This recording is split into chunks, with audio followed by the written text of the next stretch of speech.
Sir, করে আপনি শুক্রবার আমাকে অফিস আসতে বললেন যে? কেন তুর্য, ফ্রাইডেতে অফিস আসে নিষেধ নাকি?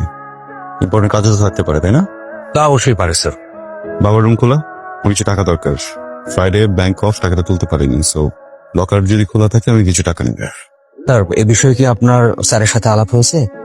বলার প্রয়োজন মনে করিনি। ইউনিভার্সিটি জুনিয়র একটা ইভেন্ট করছে, এখানে 10 লাখ টাকা প্রয়োজন। রুম খোলা না থাকলে কান্দি রুমটা একটু খুলে দেন। সরি স্যার, স্যার ওসমান স্যারকে না জানিয়ে আমি আপনাকে টাকা দিতে পারবো না। সে কখন থেকে সার করতেছিস? ম্যান, আমরা কাজিন, আপন খালাতো ভাই। আজকে এখন এই প্রফেশনাল বিহেভিয়ারটা ছাড়, কান্দি টু গেটে খুলে টাকাটা খুব দরকার ভাই। দেখ ভাই, কোনোভাবেই সম্ভব না। তুই আমার বাবার এমপ্লয়ি, অপারেশন মনে করেছিলাম, জানালাম, কিন্তু সুন্দরভাবে বলে কাজ হচ্ছে না, তো আমি নিজেই নিয়ে দিচ্ছি। আপনার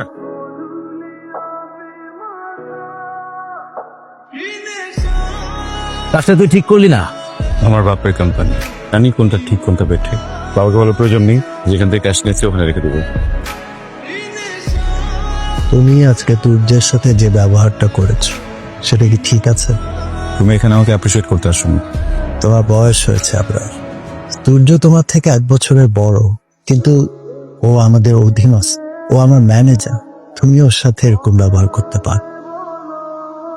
আবরার, তোমার বড় আব্বুর সাথে কি হয়েছে? কি হয়েছে বলো তো? আমার ইউনিভার্সিটিতে একটা ইভেন্ট হচ্ছে, বুঝছো? জুনিয়রদেরকে বলেছিলাম যে আমি স্পন্সর করবো। আবার অফিসের লকার থেকে টাকা বের করতে গেলাম, সূর্য বলছে ও টাকাটা নিতে দিবে না। এটা নিয়ে ওর সাথে কথা কাটাকাটি হয়েছে, ওর বাবাকে বলেছে, দেন আবার বাবার সাথে। আচ্ছা, কত টাকা স্পন্সর করেছো? 10 লাখ। 10 লাখ? আমার স্যালারি 35,000। 10 লাখ টাকা ইনকাম করতে মিনিমাম 3 বছর লাগবে। টাকা তো। আমাদের তো পারিবারিক ব্যবসা, রাইট? তো তোমার কি দরকার একটা কোম্পানি থেকে জব করার? নিজেদের অফিসে কাজ করতে পারো। কারণ আমি নিজের পায়ে দাঁড়াতে চাই। এসো না, তোমার ফ্রেন্ড আছে না, ক্যাথি?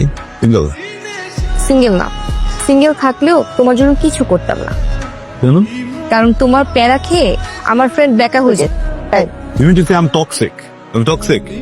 এখন তুমি বলো, কালকে তুমি আমার সাথে যাচ্ছ কিনা? তোমার সাথে কোথাও যাচ্ছি না, ভেবেছিলাম যে তোমার এখানে আসলে আমার মুখটা ঠিক হবে। আমারই ভুল ছিল, এখানে আসা উচিত না। আচ্ছা শোনো, তুর্য ভাইকে প্লিজ কিছু বলো না, বিষয়টা আর জটিল করো না প্লিজ। আরে চলে যাচ্ছ? আরে আবরার ভাইয়া তুমি? তোর ভাই কোথায়? তোর যোগী তো আসতে বল। ভাইয়া, লিবি, কি হয়েছে? আবরার ভাই এসছে, তোমাকে ডাকছে। কি রে আপনার, তুই আমাদের বাসায় আয়, ভেতরে আয়। না, ভিতরে যাবো না। তুমি একটু ভিতরে যাতো, কথা বলবো ওর সাথে। তুমি মনে হচ্ছে অনেক রেগে আছো। ভিতরে যেতে বললাম তো। নিমি, তুই ভেতরে যা। জি ভাইয়া। দেখ আবরার, আমি তো রাগ করার কারণটা বুঝতে পারছি। আমি স্যারকে মানে ভালুকে জানিয়েছি, কারণ আমি আমার জায়গা থেকে সৎ থাকতে চাই। তুই টাকার কথাটা বাবাকে বলেছিস, দ্যাটস নট মাই প্রবলেম। আমি যদি আরেকটা কথা বলেছিলাম তোকে স্যাক করবো, এগুলো কেন বলেছিস? আমি এগুলা খালুকে বলতে যাবো কেন? বিশ্বাস করতে আমি সব লুকাইছি। আবরার, খালু তো প্রত্যেকদিন সিসিটিভি ক্যামেরার ফুটেজ গুলো চেক করে। খালু হয়তো ভিডিও দেখে আমাদের কথোপকথন গুলো শুনে ফেলেছে। আমি ভেবেছিলাম তুই হয়তো নিজে বলেছিস। আমি তোর কাজিন, আমি এমন কিছু কখনোই বলবো না যাতে করে তোর আর খালুর মাঝখানে কোনো দ্বন্দ্ব তৈরি হয়। তুর্য, সরি। সরি বলছিস কেন? বাবার সাথে কথা হচ্ছিল তোর বিষয়টা নিয়ে। বাবা বললেন ভুল করেছি, আর আমার সরি বলা উচিত। বাবাকে বলিস সরি বলেছি যে। আচ্ছা ঠিক আছে, আমি খালুকে বলে দেবো। অফিস লাইফ কেমন যাচ্ছে? যাচ্ছে।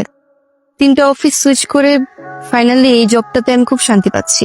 এরা আমি তুর্যকে সরি বলেছি, বাবা খুশি হবেন জানবে। আসলে তুমি তুর্যকে সরি বলেছো? সরি বলার সময় ভেতরে একটু জ্বলন কাজ করছিল, কিন্তু বলে ফেললাম। আবরার, মানুষ সরি বলে ছোট হয় না। একটা মানুষ কখন বড় হয় জানো? কখন? যখন মানুষটা সরি বলতে শিখে। তুমি বড় হচ্ছ, বড় হওয়ার প্রথম ধাপে পা দিয়েছো। বাহ, 27 বছর বয়সে এসে আমি বড় হচ্ছি, জেনে ভালো লাগলো। আচ্ছা, আমাদের বাসার সবাই নামাজ আদায় করে। তোমাদের বাসার তুমি ছাড়া সবাই নামাজ আদায় করে। ছোট্ট একটা ছেলে ফায়াজ, সেও নামাজ আদায় করে। করবো বলে করা হচ্ছে না, আমি চেষ্টা করবো এখন থেকে। সাহস করে একদিন 5 ওয়াক্ত নামাজ আদায় করো। নিজেকে নামাজি করার জন্য 1 মাস সময় দাও। সময় দিলে সবকিছু আয়ত্ত করা যায়। এখন থেকে পড়বো ইনশাআল্লাহ।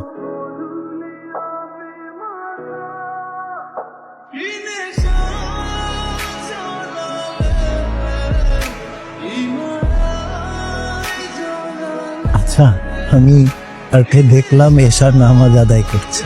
কি বলো আমাদের আপনার? বাহ, এটা তো খুবই ভালো সংবাদ। তুমি একটু জিজ্ঞাসা করে দেখো তো ওর আবার কোনো সমস্যা হয়েছে কিনা। তুমি এসব নিয়ে চিন্তা করো না, আমি ওকে জিজ্ঞেস করব। ঠিক আছে, তুমি বসো। আমরা তুমি হঠাৎ এখানে আমাকে বলতা? তুই নামাজ আদায় করছিলি, দেখেছো তুমি? তোর বাবা দেখেছে। আচ্ছা বাবা, সব ঠিকঠাক আছে তো? হ্যাঁ, সব তো ঠিকঠাক আছে। কেন হঠাৎ করে মনে হলো যে নামাজ পড়ি, একটু আরাম দরকার? সিম্পল, আমি একদম ঠিক আছি, একদম ভালো আছি। তো বাবা, ভালো আছি কথাটা এভাবে বলতে হয় না, বলতে হয় আলহামদুলিল্লাহ ভালো আছি। ইরা একটা বিষয় বোঝাচ্ছিল, কথাটা ভালো লেগেছে। মনে হলো যে হ্যাঁ, নামাজ তো আদায় করা উচিত। তুই ইরাকে খুব মানিস না? এই কথাটা না সবাই বলো, কেন বলো বুঝি না। না, পিঠাপিঠি বড় হয়েছিস, আন্ডারস্ট্যান্ডিং ভালো, বুঝতেই পারিস, স্বাভাবিক।